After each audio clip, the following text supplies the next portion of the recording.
Chers membres, bonjour, nous avons le devoir de prier avec foi pour obtenir l'aide dont nous avons besoin.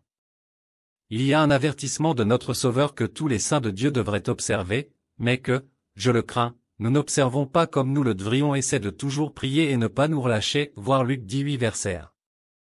Je crains que notre peuple ne prie pas assez avec foi. Nous devrions invoquer le Seigneur en prière fervente et lui faire connaître tous nos besoins. Car s'il ne nous protège pas, ne nous délivre pas et ne nous sauve pas, aucun autre pouvoir ne le fera. Donc, notre confiance repose entièrement sur lui.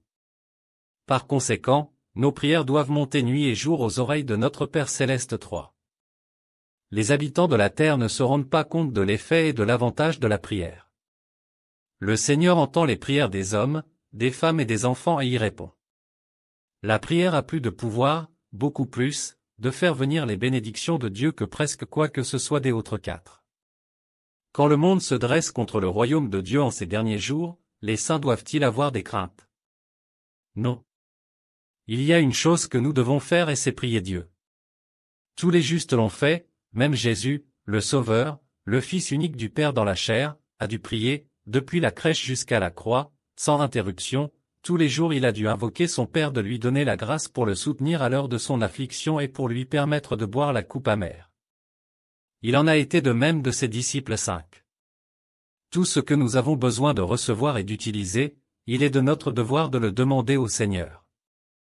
Nous devons nous adresser à lui dans les lieux secrets et faire connaître nos besoins, afin que nos prières soient entendues et exaucées. C'est là que se trouve notre force. Notre confiance est en Dieu, non dans l'homme 6. C'est le devoir de chaque saint de Dieu, de faire monter jour et nuit ses prières aux oreilles du Seigneur des armées en leur saison, dans le cercle de famille et en privé pour que le Seigneur soutienne son peuple, édifie Sion et accomplisse ses promesses.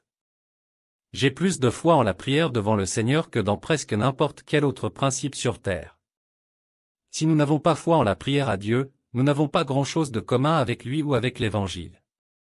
Nous devons prier le Seigneur, en lui demandant ce que nous voulons. Que les prières de ce peuple montent continuellement devant le Seigneur en leur saison et le Seigneur ne les rejettera pas, mais elles seront entendues et exaucées et le royaume et la Sion de Dieu se lèveront et brilleront. Elle revêtira ses beaux vêtements et sera revêtue de la gloire de son Dieu et accomplira le but pour lequel elle a été organisée ici, bas 7. Notre peuple doit se lever avec foi et force devant Dieu et faire connaître ses besoins et laisser sa destinée dans ses mains. Elle y est de toute façon. Elle y restera 8. Nous vous rappelons que pour nous soutenir, veuillez vous abonner à notre chaîne, aimez en cliquant sur le pouce bleu en dessous de la vidéo, surtout partagez pour permettre aux autres d'en profiter. Nous devons prier afin de comprendre la volonté du Seigneur et de recevoir ses conseils. J'ai le sentiment que devrions élever notre cœur en prière à Dieu, notre Père Céleste, pour obtenir sa miséricorde et qu'il nous guidera par l'inspiration du Saint-Esprit, afin que notre esprit soit éclairé et notre intelligence ouverte pour comprendre sa volonté au sujet de son people 9. Toutes les fois que vous êtes dans le doute au sujet d'un devoir ou d'une œuvre que vous devez accomplir, ne faites jamais rien sans avoir prié pour avoir l'Esprit Saint. Ou que l'Esprit vous dicte d'aller, quoi qu'il vous dise de faire, ce sera bien, et, en suivant son inspiration, vous verrez que tout ira bien pour vous. Nous serons amenés à beaucoup d'endroits pendant notre carrière dans le ministère parmi les nations de la terre, où nous pourrons considérer qu'une certaine façon de procéder est bonne, mais, si nous ne savons pas, il vaudrait mieux que nous nous adressions au Seigneur et lui demandions avec foi de nous instruire du mode de vie des gens 10. Travaillons fidèlement et prions le Seigneur de nous donner la sagesse de jour en jour, afin d'avoir le pouvoir de vaincre 11. Les parents ont le devoir sacré d'enseigner à leurs enfants à prier et de s'assurer que la famille prie ensemble. C'est la volonté de Dieu que tout homme et toute femme qui ont contracté l'alliance du mariage et à qui ont été donnés des fils et des filles, dès que ces enfants sont suffisamment âgés, leur apprennent à prier. Les saints des derniers jours ont le devoir d'enseigner à leurs enfants à prier tandis qu'ils sont jeunes, de leur enseigner à comprendre le principe et les bienfaits de la prière, de sorte qu'ils puissent prier pour leurs parents et pour tout ce qui est nécessaire. Si vous commencez à agir de cette façon avec les enfants et que vous les formez dans la crainte du Seigneur, ils s'en écarteront rarement. Le chef de famille ne doit pas faire lui-même toutes les prières, mais doit inviter les membres de sa famille à prier et à demander la bénédiction des aliments à table 12. Quand nous vivons l'Évangile, nos prières sont exaucées par des bénédictions. Notre peuple doit être humble, pieux, soumis à l'autorité afin de recevoir les bénédictions promises par notre Père Céleste. Théo 13. Nous devons vivre de façon à pouvoir nous adresser au Seigneur pour lui demander, avec foi et force, les bénédictions dont nous avons besoin pour nous soutenir dans l'accomplissement des desseins de Dieu. C'est nécessaire pour notre progression. 14. Dieu a l'intention de donner à ses saints les bonnes choses de la terre, ainsi que les bénédictions du ciel, à mesure qu'ils deviennent capables de les utiliser correctement.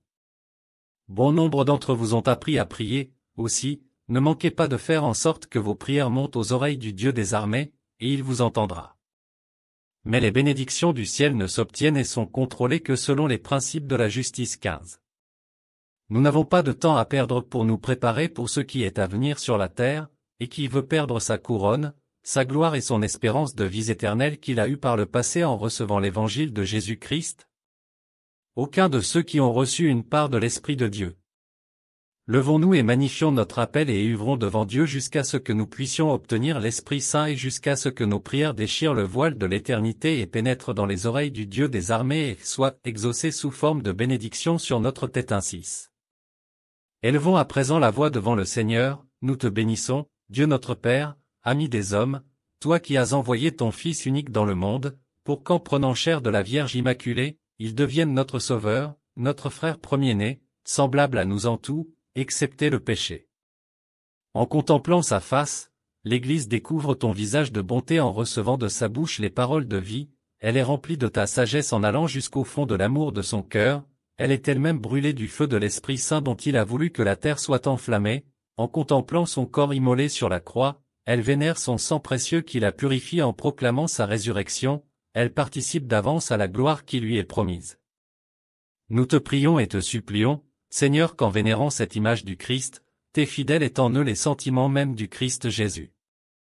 Que ton Fils soit pour eux le chemin qui mène à toi, la vérité qui éclaire leur cœur, la vie qui les fait vivre. Lui qui règne avec toi pour les siècles des siècles. Amen. Veuillez vous abonner à notre chaîne, aimez en cliquant sur le pouce bleu en dessous de la vidéo, surtout partagez pour permettre aux autres d'en profiter. Que le Seigneur vous bénisse abondamment et à la prochaine.